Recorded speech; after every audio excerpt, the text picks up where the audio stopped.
지난 15장까지는 우리가 사울과 사무엘 그리고 여호와 하나님과의 관계 가운데서 사울이 여호와 하나님의 말씀을 순종하지 아니하여서 하나님으로부터 떠남을 받게 되는, 다시 말하면 버림을 받게 되는 그러한 모습을 우리가 함께 묵상할 수 있었습니다. 이어져서 15장과 16장이 이어져서 스토리가 전개되고 있는데요. 지금 여호와 하나님께서 사무엘을 만나시고 사무엘에게 말씀하시는 건 사무엘이 슬퍼하는 모습을 보고 먼저 위로하세요. 사무엘이 슬퍼하는 그 모습을 우리는 상상해 볼 때 왜 그러는지 조금은 이해를 할 수 있을 거라 여겨집니다. 사울이 정말 돌이켜서 하나님의 말씀을 순종하고 하나님 말씀에 귀를 기울이고 그 말씀에 순종하는 변하는 모습을 보여주었다면 사무엘은 마음 가운데 그리고 또 사울에게 또 이야기를 하면서 정말 간절히 원했을 것입니다. 그러나 그 결과는 좋지가 않았죠. 참담했죠. 사무엘이 원하는, 사무엘이 걱정하고 마음 가운데 마음을 썼던 그런 모습과는 반대로 사울은 여전히 백성들을 향하여서 자기 자신의 마음대로 그렇게 여호와 하나님의 말씀을 순종하기보다는 백성들의 소리에 더 귀를 기울였고 행동하였죠.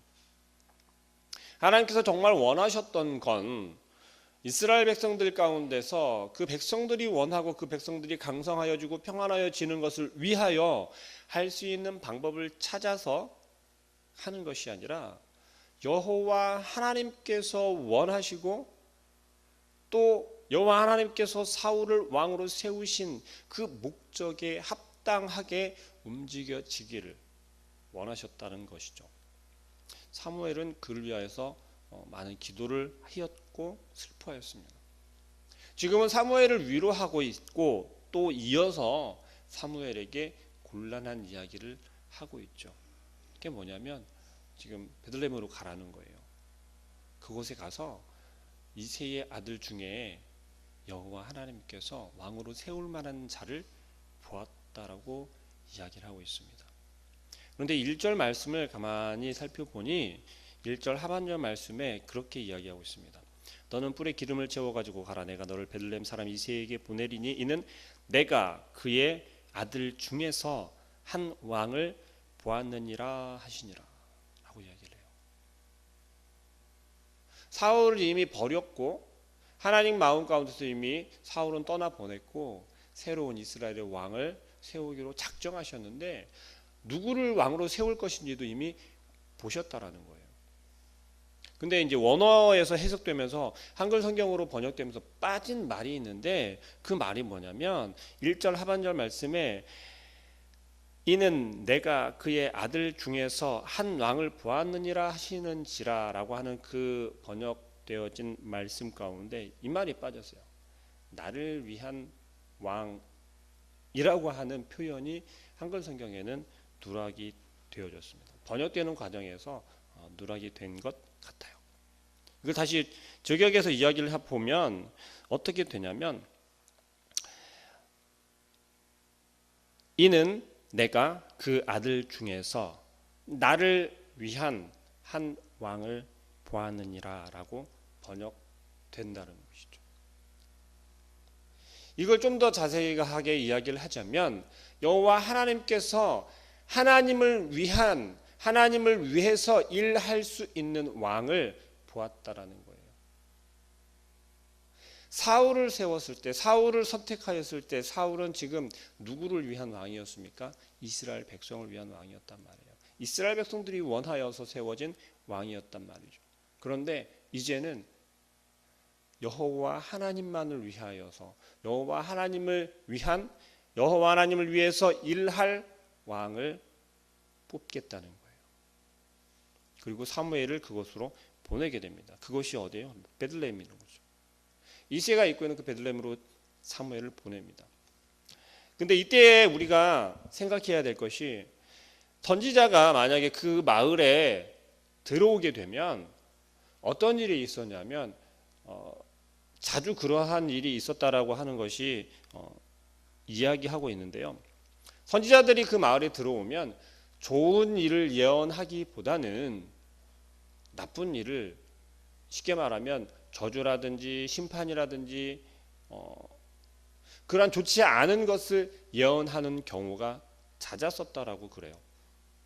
그래서 베들레헴에 지금 우리가 함께 읽었던 3절 말씀, 4절 말씀 거기에 보면 장로들이 나와서 걱정하면서 사무엘을 맞이해요. 뭐라고 이야기합니까? 흉한 일로 오십니까? 아니면 나쁜 일로 오냐고 물어보는 거죠. 그러니 사무엘이 걱정하지 말라고 이야기를 해요. 4절 말씀에 이렇게 얘기합니다. 사무엘이 여호와의 말씀대로 행하여 베들레헴 이름의 성읍 장로들이 떨며 그를 영접하여 이르되 라고 이야기해요. 떨며 그를 영접하여 이르되 평강을 위하여 오시나이까.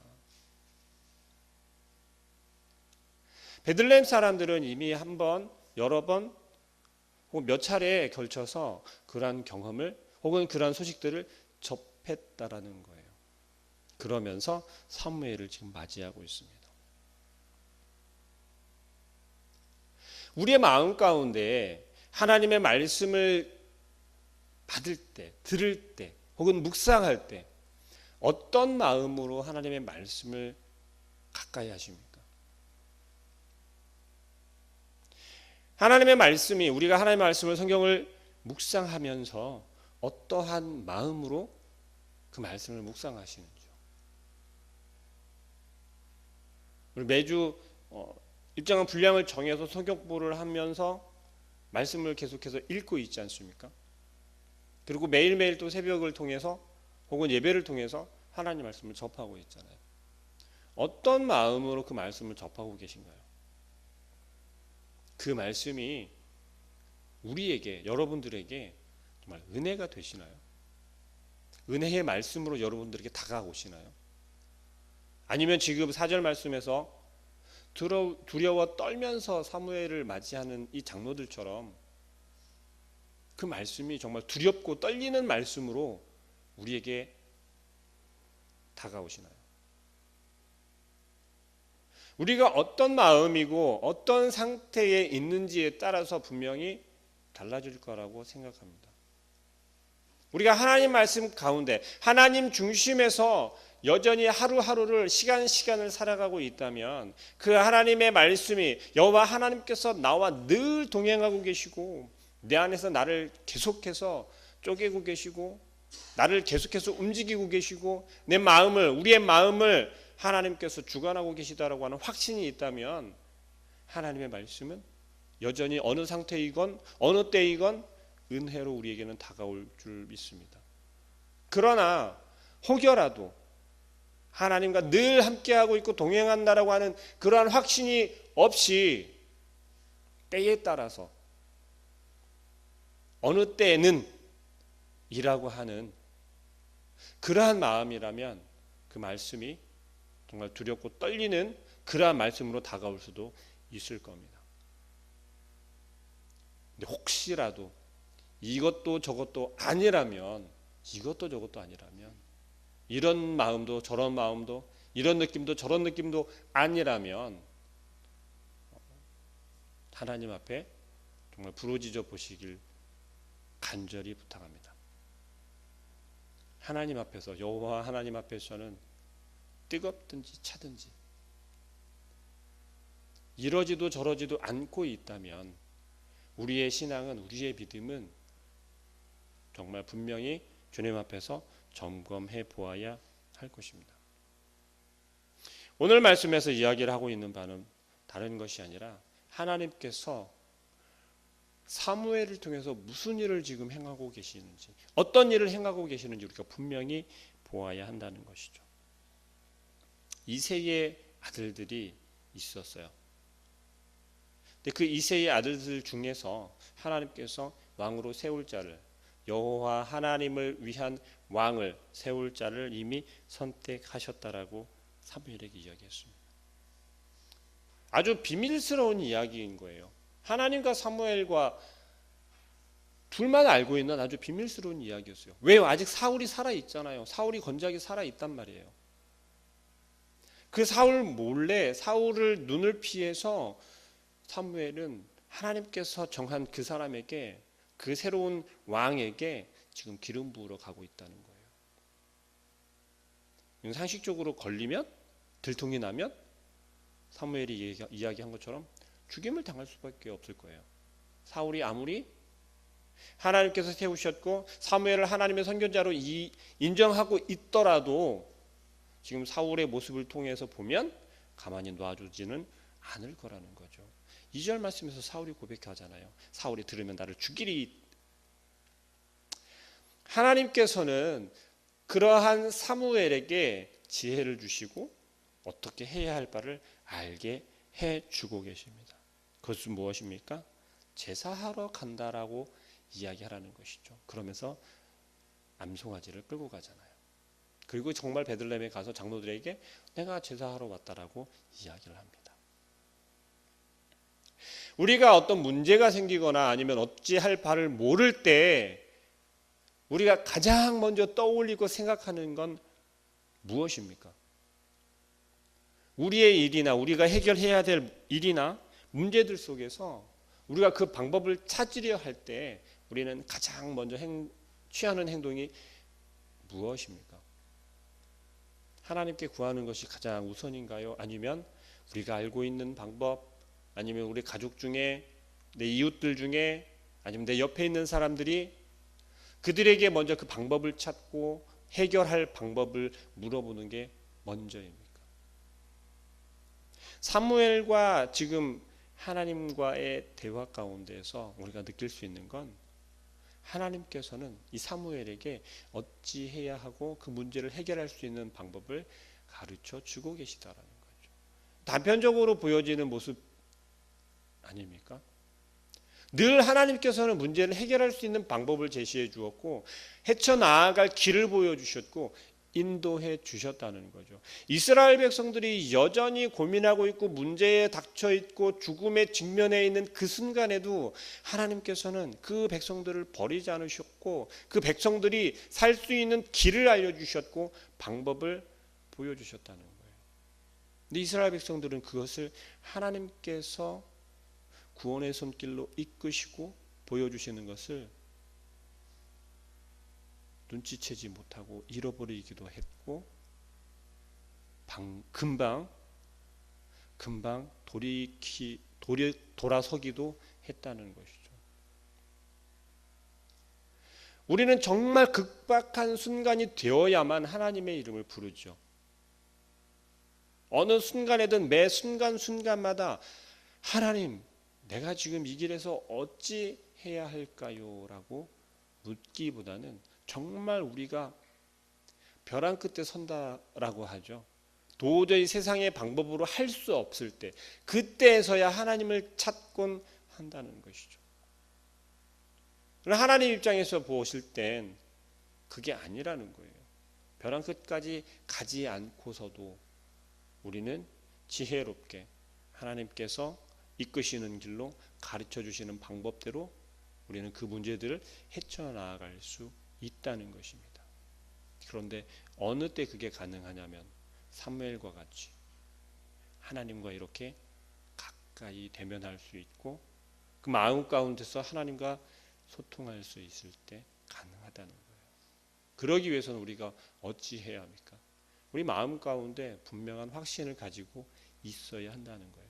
어떤 확신이요?